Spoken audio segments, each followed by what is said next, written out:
Tom, how big do you think this cup is? Like Half a 32? gallon. 32 ounces? Isn't that a gallon? A gallon? Yeah, how many ounces in a gallon? 16? 16 is most definitely not a gallon. 16, I think, is a pint. Well, there's a difference between fluid ounces and Yeah. Yeah. I how. don't know. The bottom line is Four's a quart. four's a Okay, quart. So we're getting somewhere. All I know is this is my gas There are tank today. 128. 128. ounces. Yeah, I think 64 is a half. I think this is about 64. Maybe it's 32. I'd go with 32 Quart. maybe. A quart, like Kaczynski said. Speaking of which, on the ones and twos today, replacing Camden, who's at work, we got Alex Kaczynski back there, back again, making his return, looking fly in his Kasperi cap and in jersey. He's doing his thing. What's up, Alex? Hey, what's going on, guys? Thank you for having me back on. Of course, thanks for doing your thing back there. We appreciate it. Week 13 of the NFL just happened. I can't believe we're this far into the season already. Goes like that, man, every year. I mean, Swear. we're looking at the fantasy playoffs right around the corner, the regular playoffs. I mean, things are starting to shape up. You're starting to really see who's a pretender, who's a contender, and I think this week was very interesting in the NFL. I personally didn't watch too many of the games, but I was at the Pittsburgh Steelers versus Baltimore Ravens game, and I can wholeheartedly say that is the best Steelers game that I've ever been to, and I've been to a Steelers playoff game where they won, so that's saying a lot. Just the energy in there, just knowing that that was Ben's last home game against the Ravens just meant so much more, and we'll get to that too once we get to the biggest winners and losers. Lucas, you had a nice week off from the pain of being a Browns fan. They had the bye week, so what were you up to? I mean, it was a good week for me because I didn't have to scream at the television. I told my roommate, I said, you know what, I'm really glad the Browns have a bye week because I don't have the energy. I don't have the energy right now to withstand that because I know I'm just going to get frustrated. I'm going to do a little bit of yelling. I'm just going to go, God, he's bad. And it's always going to be talking about Baker Mayfield, unfortunately. But, you know, I think a bye week kind of hit at the perfect time. Unfortunately, it would have been way better, obviously, if they would have won the week before, because right now they'd be tied for first in the AFC North, coming with that Ravens loss to the Steelers. But I think it came at a perfect time. I mean, it's semi-late in the season. It's definitely in the back half of the season, which I think is better for a bye week. You know, time to get healthy and stuff, and I think the Browns definitely need that right now, especially Baker himself. So, you know, looking forward to this game against the Ravens, in which they're favored. We'll get to that later once we start talking about locks and stuff and odds for Week 14. But, you know, like I said, I think this bye hit at the perfect time. And, you know, for the Steelers, the AFC North, because of what they've done, is still wide open. It's an airtight division. Yeah. And, I mean, I think that kind of just takes us right into our biggest winner, because I see on the document right here that you're going to talk about your Yinzers. It's So the go ahead. Pittsburgh Steelers, of course. I mean, who else could you say this week is the biggest winner? They keep their season alive. They give Big Ben that hope that he can lead this flawed group possibly into the playoffs. He gives us hope, even with such a difficult schedule with the remainder of the season. There's hope. There's a light at the end of the tunnel, and that's all that they needed. A huge fourth quarter where you could tell that Ben Roethlisberger was just running that offense. Deontay Johnson gets 2 touchdowns. Pat Freiermuth, I'd say, won the game for him with that 2-point conversion. Ben is looking fantastic this season. I think he's got 6 interceptions. He's thrown 1 interception in the last 5 games. Obviously, he's not the same as he used to be. He doesn't have the same arm, but he's getting it done, and he's a playmaker. He knows the game better than anybody. But, of course, the star of this team, as we've known all season, is the guy who gets paid the most, and that's T.J. Watt, and he made his impact felt. 3.5 sacks, hit Lamar Jackson 6 times. But the most crucial play of the game was when the Ravens scored the touchdown. They're down by 1. Do you kick the PAT or go for 2? Harbaugh and Lamar decide to go for 2, and T.J. Watt is in his face immediately. It wasn't a horrible throw by Lamar Jackson, but it could have been better because Mark Andrews was wide open. That was another blown coverage by Devin Bush. But I'll stop the Devin Bush slander for this week. I'm really happy with the way this Steelers team looked. The defense looked amazing. And I'll say it again, this is my favorite Steelers game I've ever been to. It's just my favorite type of football game where neither team will give an inch, just a defensive battle until the end. And It was just amazing. Najee Harris. I mean, I can't say enough about this. And if you listened to me last week, you're like, this guy is bipolar because he was just trashing this team. But yeah, the Pittsburgh Steelers are my biggest winner. It's given great start to the week. I am ready. I mean, it's just a mood booster every single time. It's either going to be a good week or a bad week, and it depends a lot on if they win or lose. Yeah, I mean, the black and Sorry gold. for going off there. No, go ahead. I mean, you've definitely earned it. I mean, you mentioned T.J. Watt on that last play. I'm not gonna lie. I'm not a huge T.J. Watt supporter. You know that. One reason is because him and Myles Garrett are always at the top for the sacks, and obviously I want to see Myles Garrett win that race. But with the 3.5 sacks from this week, T.J. Watt now in the lead alone. I think by 2 sacks in the league. And he missed 2 games for sacks. Yeah, that's right. And he missed 2 games. So great job. I don't know on that last play if T.J. Watt really did that much. I'm not gonna lie, because I think they let him go for a reason. I mean, I think Lamar obviously it wasn't a great throw. Like you said, it wasn't terrible, but it could have been better. But yeah, but if you don't have a player like T.J. Watt right there, Lamar's just gonna run that one easily. Like they put it in. I don't think he's running that because Mark Andrews was so open. Like you said, it was a blown coverage, and unfortunately the pass is just a little bit too far. But yeah, I mean overall. Great game for the Steelers. I mean, we talked last week about the Browns defense. They caused 4 turnovers, 4 picks by Lamar Jackson. And I mean, this week they only had 1 pick on Lamar Jackson by Minkah Fitzpatrick. A huge one, though, in the end zone, right on that first possession. And yeah, I mean, teams are just finding ways to, like hurt Lamar Jackson, I guess. Lamar Jackson looks a little bit uncomfortable right now. And we'll talk about it more once we get into the biggest losers because I know the Ravens are on that list. But I said it before the show started recording. I think that the Ravens offense right now is getting a little bit complacent. They're starting to really just lean on Lamar. Like, all right, man, we're just going to put the ball in your hands and do something, please. And, I mean, you saw it against the Browns because he had 4 picks, and some of his biggest plays were the memes where he just says, F it, I'm Mark Andrews out there somewhere, and he just lobbing it up. And Mark Andrews is really good. He can make a lot of those plays, but when that's your offense and when you're leaning on a guy like that, it's not going to be consistently, effective. I mean, there's no doubt in my mind that Lamar Jackson was the most talented player on that field last night. And the Ravens probably have on paper a more talented team, but it was just a complete team win on the Steelers side. And I'll stop on my biggest winners for right now. I'll get to my biggest loser in a little bit, but Lucas, who's your biggest winner of Week 13? Yeah, I mean, my biggest winner is the Dolphins. We talked about it last week. You said, they've silently won 4 in a row. Sneakily, yeah. Yeah, they've sneakily, that was the word he used, sorry, sneakily. They're tiptoeing around the league, and they've won 4 in a row and make it 5. I mean, It's against the Giants, don't get me wrong. It's probably an inferior opponent. But, at this point in the season, you got to win as many games as you can, and they come out and they win 20-9.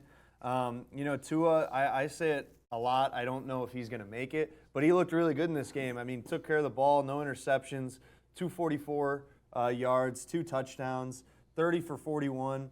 Myles Gaskin, unfortunately, didn't do that much for me. He's in my fantasy league, and like you said, the fantasy playoffs are coming up. It's getting a tight race, especially in my league here with Duquesne football players. It's an airtight league. I think we've got 4 guys tied at second and another, 3 guys tied for the next spot. So the playoffs very tight. I'm playing someone who's also 6-6, so I really needed Myles Gaskin. He didn't give me anything. 15 carries for 44 yards, no touchdown. Not a great day for him. Not a great day for my fantasy league, but a great day for the Dolphins because, like you said, 5 games now in a row. They're 6-7. They're looking good. Every week I talk about who the hottest teams in the league are. Obviously, it's still the Patriots. They're now at first place in the AFC because they've won 6 games in a row. Big game tonight against the Bills to end Week 13. That's right. We're recording this at 6:21 on Monday, on December 6th. So we'll see how much we have to talk about them next week. I'm sure we'll have a lot to say because that's a huge divisional matchup between the Bills and the Patriots. But the Dolphins, like you said, they're flying under the radar, and they're slowly, quietly becoming one of the hottest teams in the league. And of course, the Giants banged up. They had Mike Glennon starting at quarterback. But like I said, you got to get wins when you can in the NFL, and that's what they did. They went out, they executed, and they got a big win against the Giants. Let me give you a Tua stat right here. Here are his stats in the last 3.5 games he's played since he returned from his finger injury. and that was also the trade deadline. He's been completion 92 for 118, 905 yards, 5 touchdowns, and an interception, and 4 wins. So who is getting it done? Jalen Waddle's looking really good. Jamar Chase definitely has an argument for being the best rookie in general, but Jalen Waddle's right behind there. He just broke Jarvis Landry's rookie record with the Dolphins for completion. So they have a promising young group of players there. But yeah, I really like that Dolphins is the biggest winner for you. My biggest loser, I'm doing the same thing I did last week where I just did the matchups with the Steelers. My biggest loser is the Ravens, and it's not because they played bad. It's not because of Lamar Jackson, because the Steelers do lock up Lamar Jackson, don't get me wrong. I got some stats for that maybe I'll bring out later.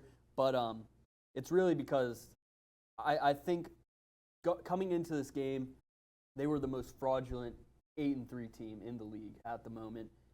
And I think we're starting to see that. I think you're going to start seeing the dominoes start tipping, and this team's going to collapse. I don't even think they're going to make the playoffs, to be honest. I think the Bengals might. They could also collapse. So it's going to be really interesting in the AFC North.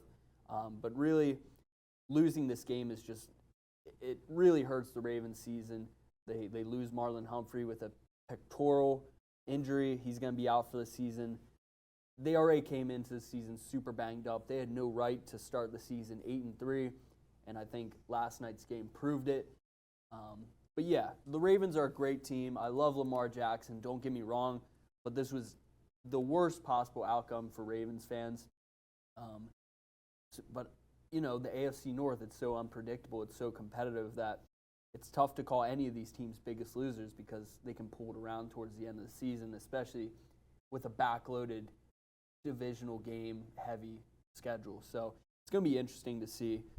But yeah, that's my biggest loser of the week. I was looking at some other teams. Maybe we'll talk about that after you give your biggest loser. Yeah, I mean, you talk about the Ravens. We talk about, you know, how tight they've been, and you said it. They kind of have a fraudulent 8-3. I'm looking at their schedule right now. 6 of those 8 wins have been within one score. I mean, the Browns, they beat them 16-10. They beat the Bears 16-13. They beat the Vikings 31-34 in overtime.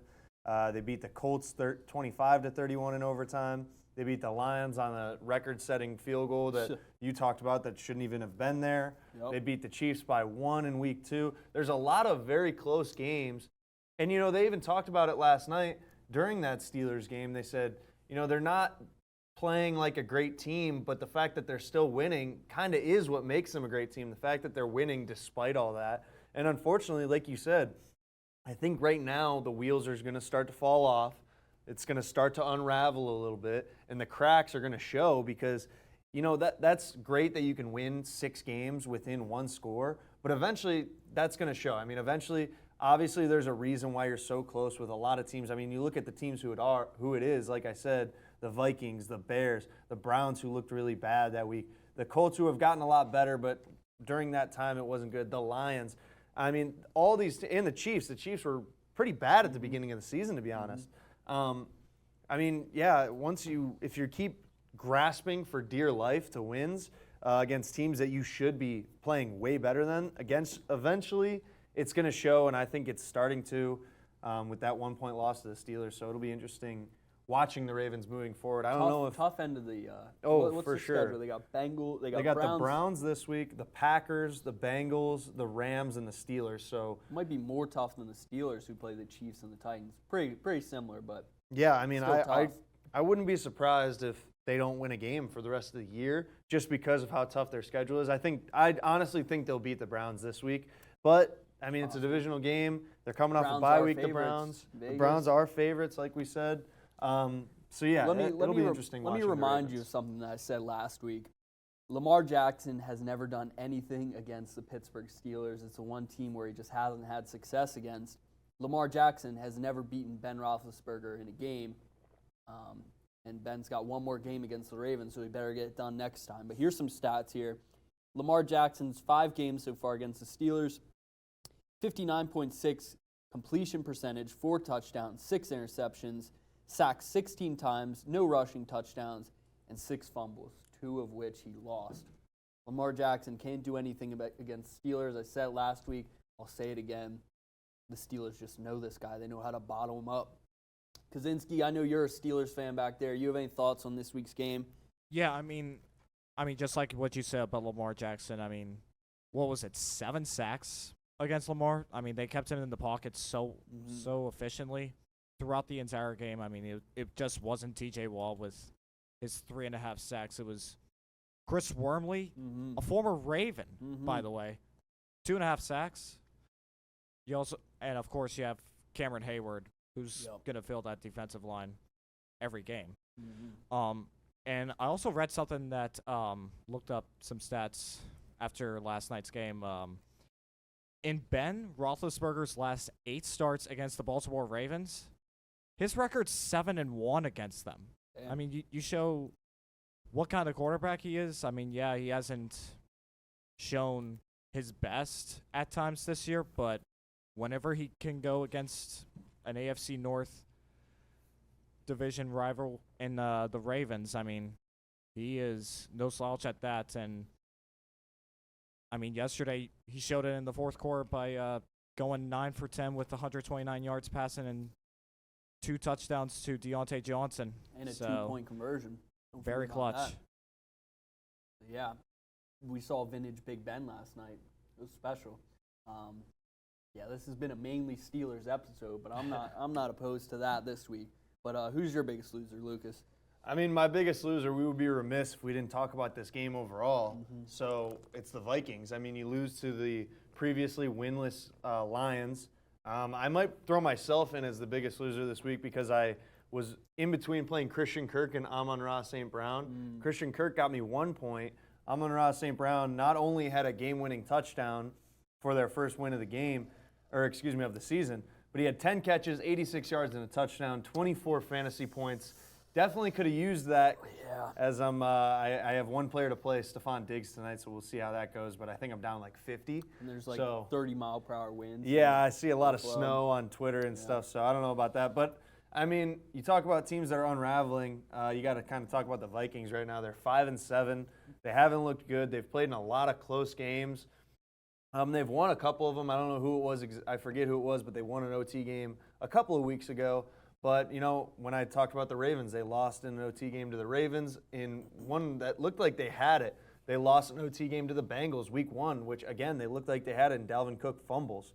They just keep getting in these close games. And, you know, like I said with the Ravens, sometimes you'll win them and sometimes you lose them. But you're playing against teams that you're supposed to be better than, and you're playing within 2 points.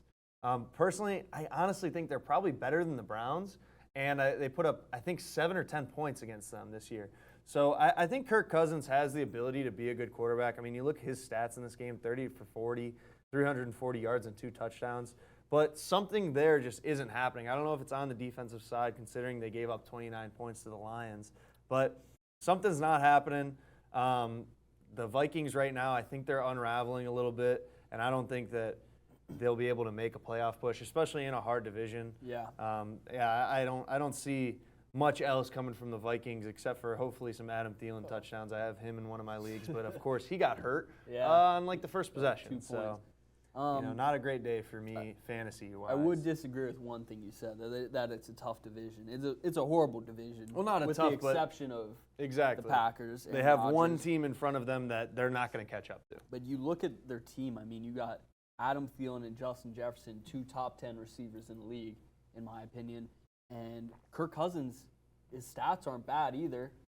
I guess it has to be the defense because you also have Dalvin Cook and Madison looks good when he fills in for him. So it's clearly not the offense. I don't think it's Kirk Cousins, but I also don't think Kirk Cousins wins enough for him to be like a future long-term quarterback in the NFL. He just doesn't have that it factor that some guys do. Yeah, I mean, you look at it, he's getting up there in age. Yeah. And, you know, there's some guys that are like Ben. How old is he? They're getting older, but, you know, they can still hold it together. They run the offense well. Sometimes he doesn't run this offense very well. He's 33. I mean, he got drafted the same year as RG3. Yeah. I mean, think about that. That guy's commentating pit games Exactly. Like, put that in perspective that him and RG3 not only were on the same team, but they were in the same draft class. They both got drafted to the former Washington Redskins, now the Washington football team, on the same year. Yeah. So, yeah, I think that in the next couple drafts, they're definitely going to have to look for a quarterback, are the Vikings. Maybe look in free agency, but I think the long-term answer is probably a quarterback in the draft. But, yeah. Vikings unraveling a little bit. Another team that, I mean, sitting at 5-7, like you said, they're not going to win the division. They're not going to catch up to the Packers. Maybe they can get a wild card spot, but I don't think so, personally. Yeah, the Vikings are a really interesting team. I don't know how to think about them, honestly, because I remember I said a few weeks ago when they had an embarrassing loss, I forget to who, but I said they should just tank. And then I look at their record, I'm like, they're winning some games here, and they do have a lot of talent when you look at it, but for some reason you just know that they aren't a team who's going to be winning the big games anytime soon. So if I was a Vikings fan, I'd just hope for them to lose as many games at this point and get a nice draft pick and try to make some moves in the offseason.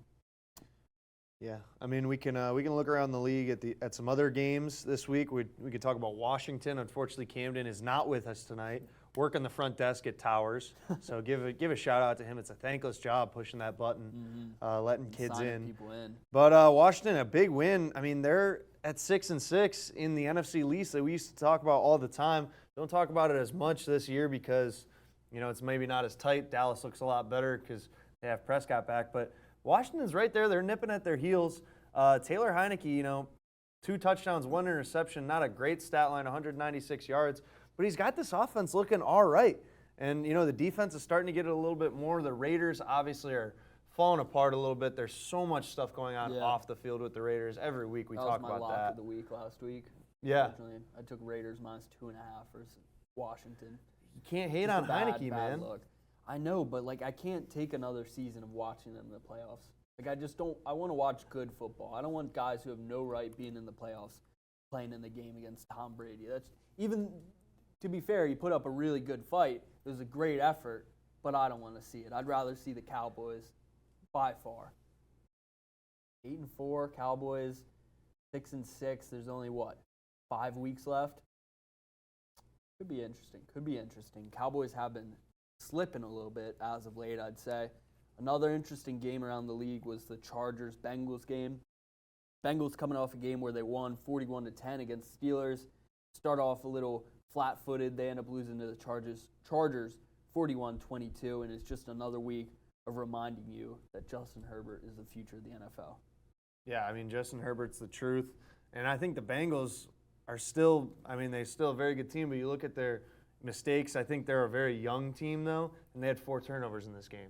Joe Burrow had, I think, 2 picks, one in the end zone, and another one, you talked about Jamar Chase earlier. I was going to bring it up. He dropped it in the bucket to Jamar Chase. I don't know if you saw this. He's over the shoulder, right in his hands. Could have been a touchdown, and he tips it up basically, and it's a pick for the Chargers. Yeah. So, like I said, I think there's a lot of young talent on this team. Joe Mixon continues to look good this year, but he had the fumble that got scooped up and taken for a 60-yard touchdown for the Chargers. Joe Burrow got stripped in this game one time on a sack. So, 4 turnovers. They're a good team, but they're not a good enough team where they can have 4 turnovers against a good team like the Chargers. I don't know if any team is good enough to have 4 turnovers against the Chargers and still win. So you see a 19-point loss for the Bengals. But I still think, like I said, the AFC North is airtight right now, so they're definitely still in it. I think every team is within 1 game of each other at least.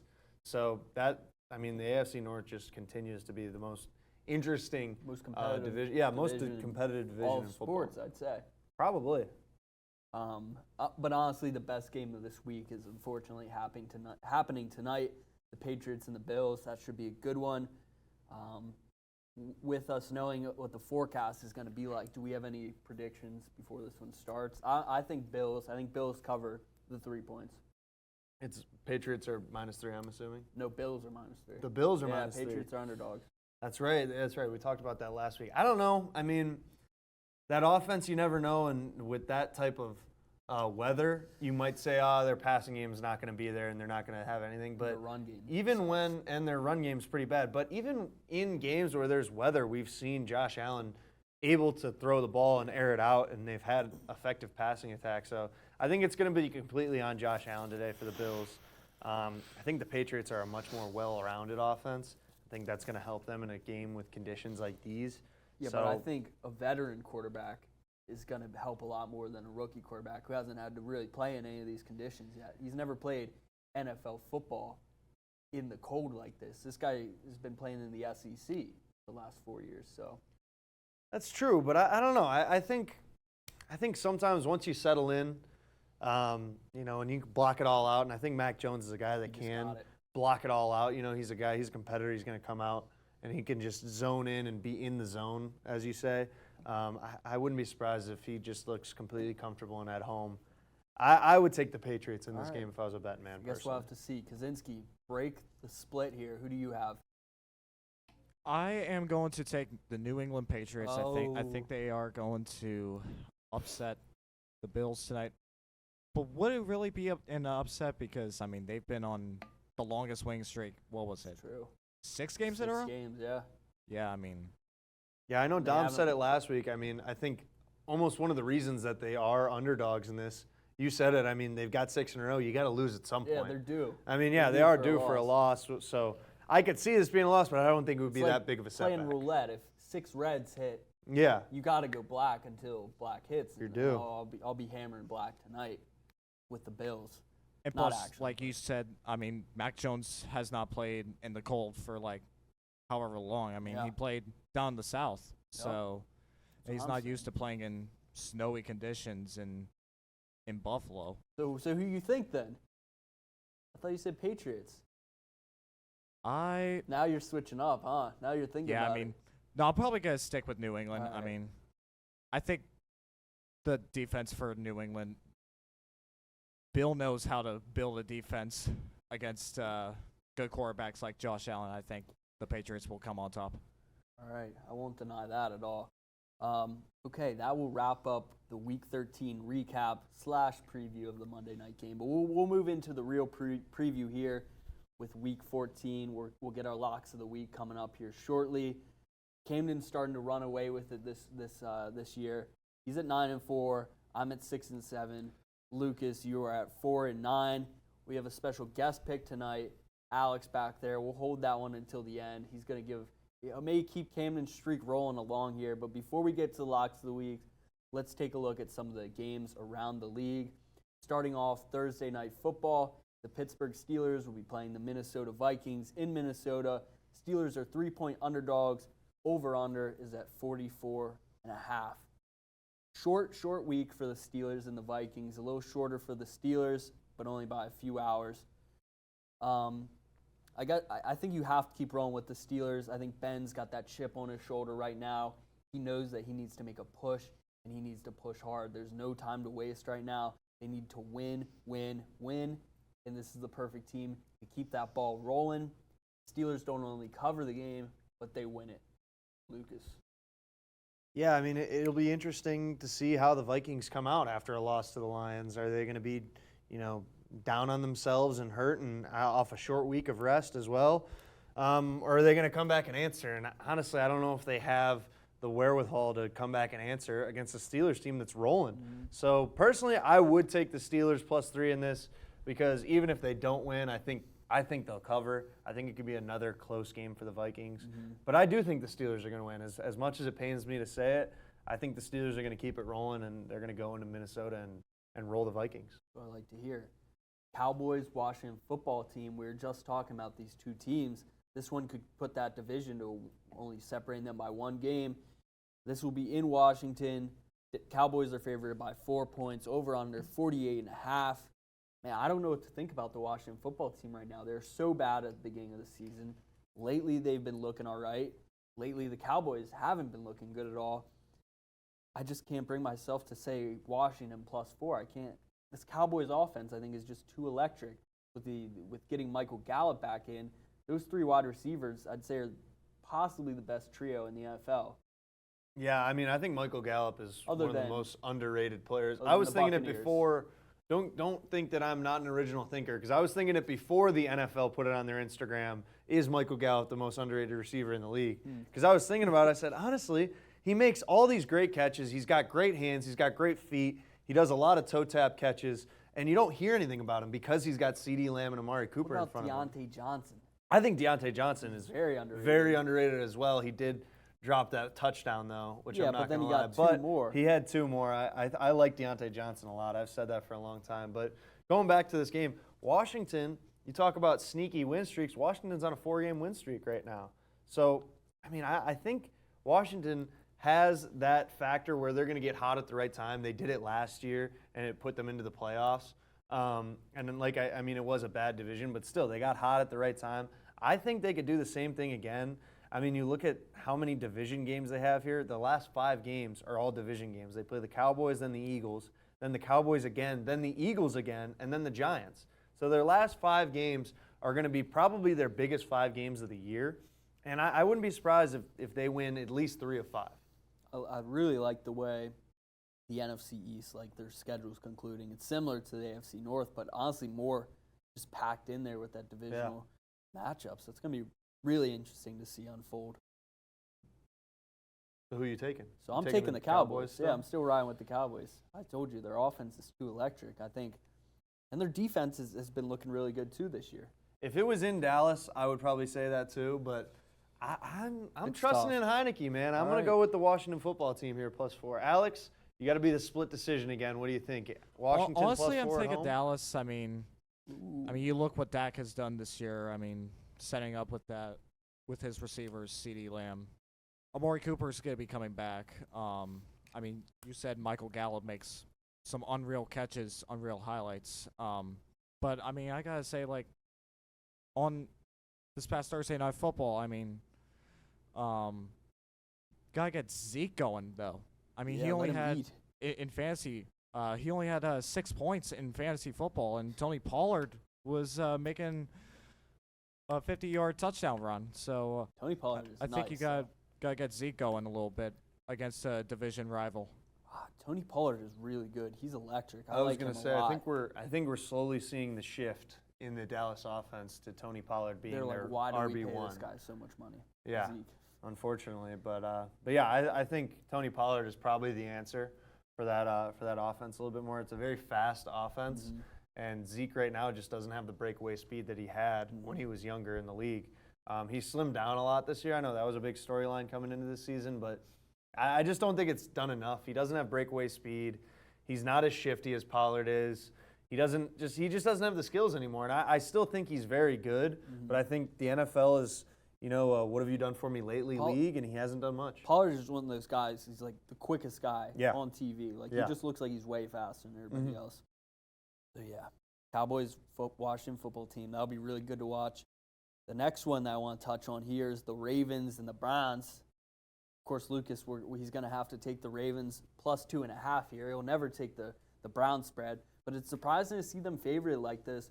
Maybe coming off this bye week, Vegas expects Baker to be a little more recovered, expect him to sling it a little more, get Nick Chubb working a little bit. I like the Browns here. I like the Browns a lot. I think the Ravens, like we said, the wheels are starting to fall off. They've lost too many pieces at this point. They lose that big divisional game against the Steelers. I'd say get embarrassed after the Steelers just got whooped by 30-some points. I mean, they did lose on a 2-point conversion that easily. It could have gone either way, very easily. However, Browns -2.5. Nick Chubb gets cooking. He's going to run for 120 yards and a tutty. Mark it. Take it to the bank. I think this game could go one of two ways, and I think it depends on Baker Mayfield. But also, I think that the run game could just carry him. So maybe one of 3 ways. Either we rely on Baker and he doesn't answer, he does answer, or our run game just carries But him. I don't think I think you need Baker keeping the defense honest for that Yeah, run game to work. you 'cause do, you've seen but- Nick Chubb not really doing much the last few weeks because Baker Mayfield hasn't been able to throw the ball downfield. So if Baker gets a little more comfortable, let him sling it down the field a little more, I think you could see. I mean, the run game on this team's always going to be super important, Yeah. even if Baker's on top of his game. So Especially after last week against the Ravens the first time, Kareem Hunt made his return, and there really wasn't much going on in the run game. I mean, Patrick Queen, you got to give props to him. He was looking like he was ready to take the handoff from Baker Mayfield. He was just blitzing, perfect timing, perfect technique. I mean, he looked really good against the Browns, and that really made us lean on Baker, and he looked bad. So it'll be interesting in this game. Like we said, they rested up. It's going to be interesting, but I'm not just saying this for superstition reasons. I legitimately would take the Ravens plus 2.5. I don't think the Browns, honestly, I could be singing a different tune next Monday because they could win and they could look really good, and I could be saying, Browns Super Bowl, man. They're going to make a wild card spot, maybe even win the division, and then they're going to take this it. Week So, yeah, exactly. I mean, you see it a lot on this show. Our homers are definitely in Switch full up, force. yeah. We definitely have a lot of bipolar personalities on our team, and I think Camden is kind of the same way when he's here a lot. Yeah. He slanders on Washington, and then he's like, Taylor Heineke looked really good this week after he shouldn't even be in the league. So, but I legitimately think that right now my stance is I think the Ravens are going to win this game. I think it being in Cleveland is nice, but there's some type of turmoil right now between the Browns fan base and Baker Mayfield, and I think rightfully so because he hasn't looked great. But I would take the Ravens plus 2.5. You're about to start seeing a lot less Baker Mayfield progressive commercials. Let's just say that. All right, Alex, break this one down again. Which one, Browns or Ravens? I'm going to take the Baltimore Ravens. I mean, you look at the game against the Steelers. I mean, when Lamar got the ball out of his hands, I mean, the Ravens did not play that bad at all against the Steelers. I mean, they had a 10-minute drive against the Steelers that went 99.5 yards for a rushing touchdown by Devonta Freeman. I mean, gotta get the run game going against the Browns, led by Freeman, Latavius Murray, and obviously Lamar, one of the best running quarterbacks of all time. But also for the Ravens, it's gonna be tough because they're without Marlon Humphrey for the rest of the year, who just went down with a torn pec injury. So you're without Humphrey and Marcus Peters for the rest of the season. That's going to be tough, but I think the Ravens will hold strong against the Cleveland Browns. All right. Let's hope not for Lucas's sake over here. We got some breaking news. The 2021 Heisman finalist, Kenny Pickett, is in there. He's going to be going to New York. He's going to be in the running for the Heisman. Let me just say it. I think I might have said on the podcast before, but let me say it again. This time a little differently. I have DoorDashed to a Heisman finalist. Let's just put it out there. Thank you. No big deal. I'm just doing my service. The rest of these games are 49ers, Bengals. Bengals -1. That one's interesting. And Bills, Buccaneers. Buccaneers favored by 3. Those are pretty interesting. And then Monday night, Rams, Cardinals. No line for that just yet, but there's some pretty good ones. Which one stands out to you the most, Lucas? I mean, the Bills and Buccaneers is going to be a good one. We can't really talk about that one too much yet because the Bills haven't played this week. We'll look like idiots again. Yeah, exactly. I don't like talking about a team before they've played on a Monday night game. The Rams and Cardinals, I mean, that game is going to be huge. Kyler Murray came back this week along with D-Hop, and they looked really good. They were playing the Bears, of course, so inferior opponent, but they took care of business. I think the Bengals and the Niners is probably the game of the week, in my opinion, other than the games of those three. I mean, you look at the spread, it's -1 for the Bengals. It's basically a pick 'em, and I think the only reason the Bengals have the edge is because they're at home in Cincinnati. Yeah. And I think both teams coming off disappointing losses, the Niners to the Seahawks and the Bengals to the Chargers. So I think both teams are, looking to get back into it because their divisions are tight. They have a chance at making the playoffs, and this is the time you need to make a run. I would stay away from this one personally. I was going to make it my lock of the week, but I really don't know who to pick because I think it's going to be a really tight game and it's going to be a really good game. And I think these are two really good teams. So I can't touch this one.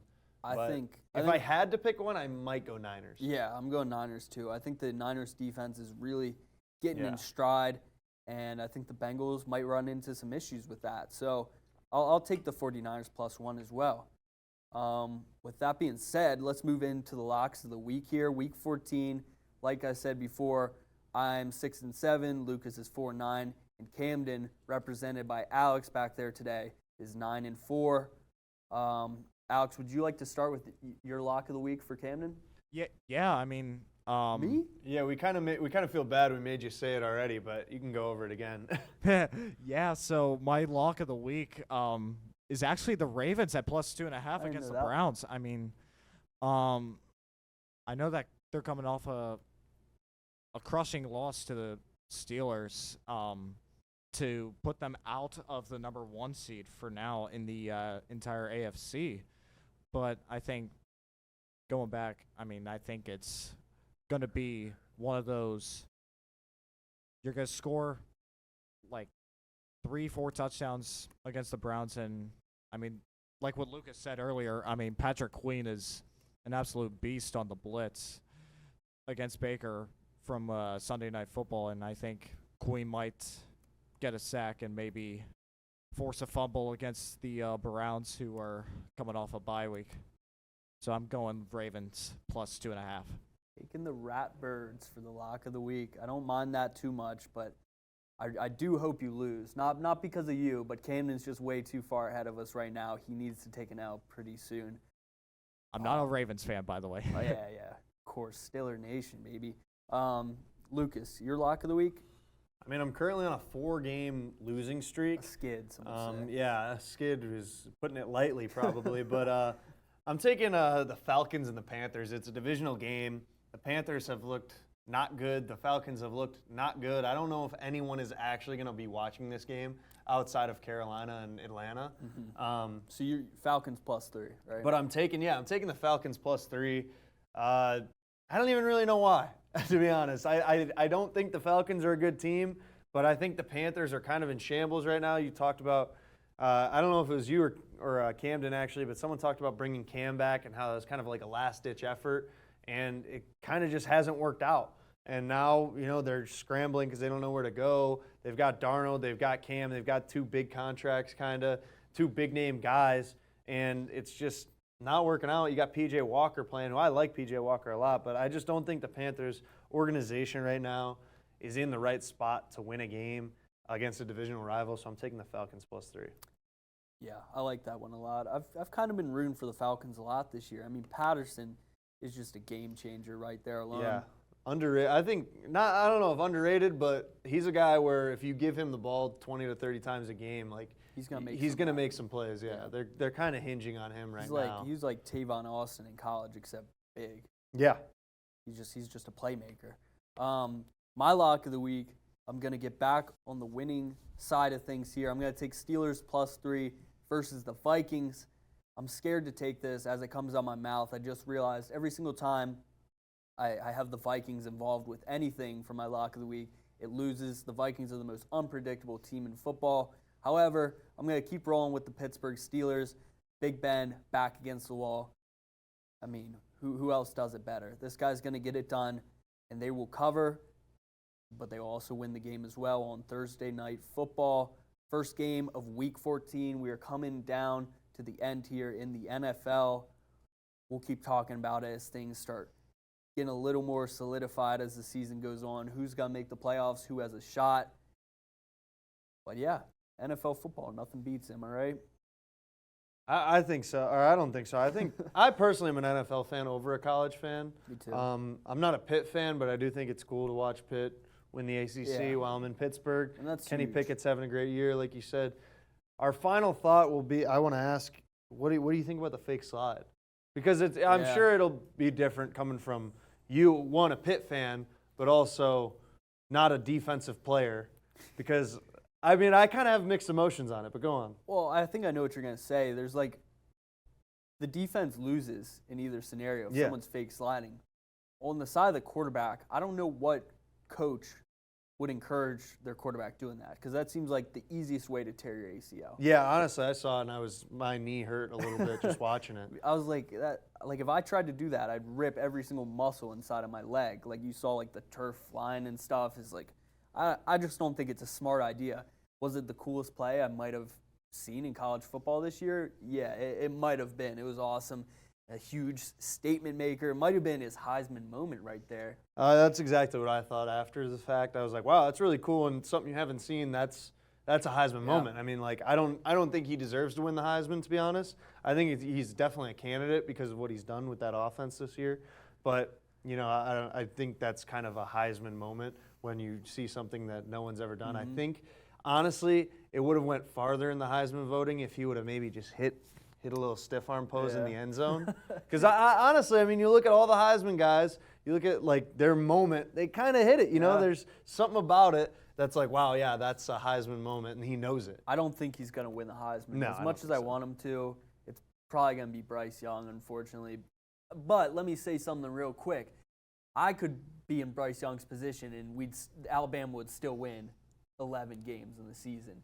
You put Bryce Young on this Pitt team, I don't think they're as good as they are without Kenny Pickett. I think Kenny Pickett's he's just a natural quarterback. I think he's going to succeed in the NFL just by watching him. He's just got something about him. He's just pure. I don't know about that. I mean, he's had one good season out of like 3 or 4. He's Yeah, been but- their starting quarterback for a while. Yeah, he yeah. hasn't done anything. You're right. The But- first 2 seasons he struggled a little bit, I'd say. But this season, you watch him, like this guy looks like he could play on any given Sunday. Yeah, I don't know. I mean, I think it'll be interesting to see him coming in. He's gonna. My perspective on the fake I slide DoorDash is. to a first-round draft pick. Yeah, all right, we'll see about it. I don't know. I could see him being a Yeah, I first round think draft so. pick for sure. Steelers My at 16. perspective on the fake slide is about 3 weeks ago, Duquesne had a game here on Duquesne's campus against Central Connecticut. And on a 3rd and 12, the quarterback scrambled, right? He's right about to get the first down, and he slides down. Like a yard short of the first down. But our guy dives in and hits him because if he gets the first down, they win the game, Yeah. basically, right? He dives in and hits him to stop him from getting a first down. It's a 15-yard penalty. Now, in the end, we got a strip sack from Big Maxi Hrudenchny. Got to give the Austrian Mule a shout out, and we won the game. But it's like, it is a lose-lose for the defense because what do you do if he slides and you hit him? It's a 15-yard penalty. If he doesn't slide, but you were afraid he was going to slide, then he takes it for a touchdown. It's kind of the quarterback is using the rules at his own, Yeah. whatever. I think quarterbacks could do it more if they really wanted to. They could probably draw penalties a lot more and stuff and do things like that. There's a lot of you could do fake running out of bounds and stuff. I've seen that from different quarterbacks at different levels, but I wouldn't. I don't say- know. I think it's interesting. I wouldn't say. Yeah, I wouldn't say it's dirty. No. That he was cheating. No, or no. He just did something that no one's done before. And now we're like, maybe guys shouldn't be doing that. Yeah, I for, mean, I for a just lot think of it's. reasons. I just think I think there's a lot of catering to the quarterback position, Yeah. and I think that's kind of a case of it. Yeah, I don't think we're gonna see that again. I think they got to make some rules where you can't. The fake slides banned. I don't know about that, but there's definitely they're using the rules to their advantage. I'll say I that. feel like more people would start doing it then.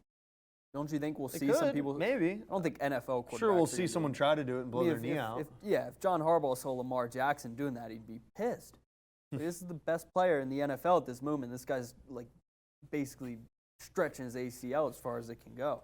It's interesting. I don't think you'll see Kenny Pickett doing it again, but one hell of a play there. University of Pittsburgh in the New Year's 6 bowl games. I never thought I'd see that happen, so that'll be interesting. But we'll talk about all football in the coming weeks: college football, the playoffs, the bowl games, and the NFL. Of course, we'll talk about that every single week. We'll see you guys next week. In episode 15 is next week. Season 2, Yeah. episode 15. I don't know what total number it is, but we're grinding, folks. We're out here. I hope you guys enjoyed the episode. Have a great night. As always, give us a follow, give us a subscribe, course, of 5-star course. rating, whatever you got to do. Thank you for tuning in. And shout out Alex on the 1s and 2s. Have a great night, everybody.